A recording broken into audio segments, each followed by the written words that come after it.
सभी दिव्यांगजनों के चैनल पर हार्दिक स्वागत है। तो दोस्तों, दिव्यांगजनों के साथ अन्याय कोई नई बात नहीं है। इसका अभी एक ताज़ा उदाहरण हम रेलवे ग्रुप डी 2019 के जो वैकेंसीज आई है, जो कट ऑफ आई है, उसमें हम देख सकते हैं। और बहुत सारे दिव्यांगजन हैं, बहुत सारे अलग अलग जोन के, जो काफ़ी परेशान हैं इसको लेकर। और इन्होंने बहुत जगह बात की रेलवे के चेयरमैन से, बोर्ड से, और लेकिन कहीं भी कोई कार्रवाई, कहीं कोई नई सूचना नहीं आई है जो दिव्यांगजनों के हित में हो। तो चलिए दोस्तों, इसका उदाहरण मैं आपको दिखाता हूँ। देखिए दोस्तों, सबसे पहला जो चीज़ है, यहाँ पर जो दिव्यांगजनों में OA एक कैटेगरी होती है, यानी वन आर्म, एक हाथ से दिव्यांगजन। तो दोस्तों, रेलवे के अनुसार जो वैकेंसीज आई थी सबसे पहले, इसमें OA की जो वैकेंसीज है, यानी वन आर्म, जो एक हाथ से दिव्यांगजन है, वो सिर्फ एक ही कैटेगरी में अप्लाई कर सकते थे। तो वो क्या कैटेगरी है? तो वो कैटेगरी नंबर 4 है, 4, असिस्टेंट डिपो स्टोर।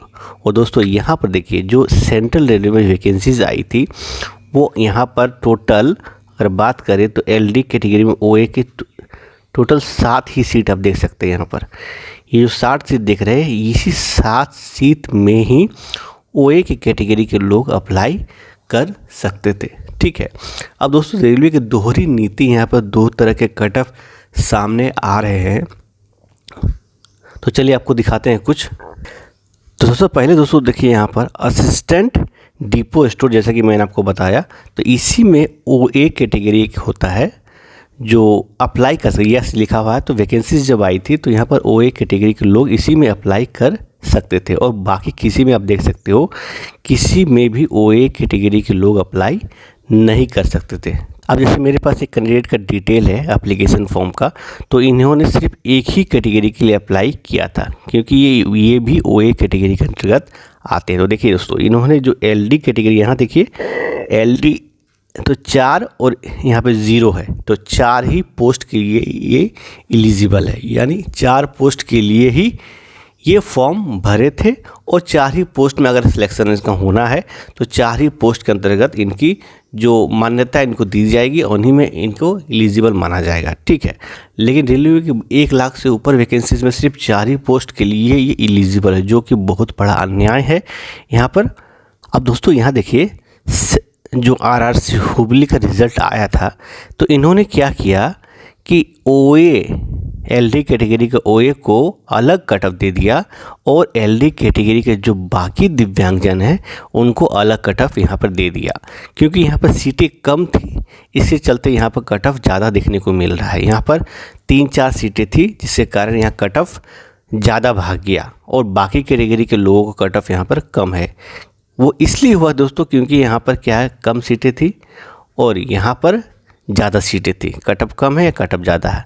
अब इस चीज़ को फॉलो करते हुए अगर सेंट्रल रेलवे, जहाँ के दिव्यांगजन बहुत ज़्यादा परेशान है, अगर क्योंकि यहाँ पर सीटें कम थे, इसके चलते कट ऑफ यहाँ पर ज़्यादा है, लेकिन वहाँ पर 7 सीटें हो गई है। तो 7 सीटें हो गई है, लेकिन वहाँ पर OA का, LD का OA का कट ऑफ अलग नहीं किया गया, जिसके चलते क्या है कि उनको भी LD के अंदर बाकी जो कैटेगरी के लोग हैं उन्हीं के साथ मिलाकर एक कट ऑफ डिसाइड कर दिया गया है सेंट्रल रेलवे में। ठीक है। तो चलिए उसको भी हम दिखाते हैं आपको।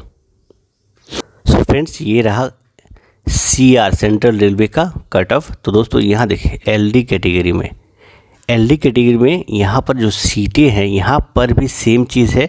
यहाँ टोटल 7 सीटें हैं जहाँ एलिजिबल OA कैंडिडेट, लेकिन यहाँ OA का कट ऑफ अभी तक सेम रखा गया है दूसरे कैटेगरी के कंपेयर में। ठीक है। जैसे यहाँ पर 58 है, अगर यहाँ पर OA का एक कोरिजेंडम, जैसे RRC SCR में पहले कट ऑफ था अलग, ठीक है, एक कॉमन कट ऑफ डिसाइड किया गया था, उसके बाद वहाँ पर कोरिजेंडम लाकर कट ऑफ को अलग अलग किया गया, यानी इसमें से OA कैटेगरी के कट ऑफ को अलग किया गया। लेकिन यह सेंट्रल रेलवे में क्या किया कि यहाँ पर एक कॉमन कट ऑफ दे दिया गया।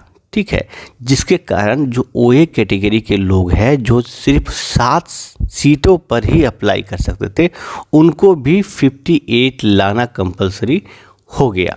जिसके कारण क्या है कि वो लोग अब दूसरे कैटेगरी में जा भी नहीं सकते हैं, उनको डीवी के लिए शायद अब रेलवे नहीं भी बुला सकता है, ठीक है, क्योंकि उनको भी अब 58 के अंदर ही फाइट करना होगा, जो कि बहुत ही बड़ा अन्याय है।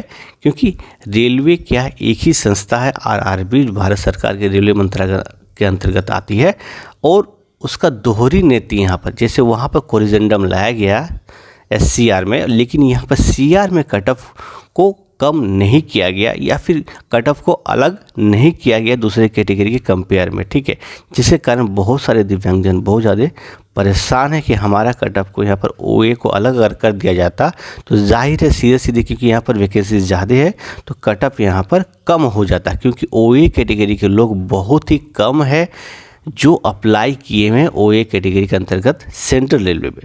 तो अगर इसको डिफ्रेंशिएट कर दिया जाए, OA कैटेगरी को यहाँ से अलग करके अलग कट ऑफ निकाल दिया जाए कोरिजेंडम लाकर, तो जाहिर है जितने कैंडिडेट है वो बहुत ज़्यादा सारे सीटों पे जो सीटें थी 7 को 7 एलोकेट कर दी जाएगी और थोड़ा कट ऑफ भी यहाँ पर कम हो जाएगा।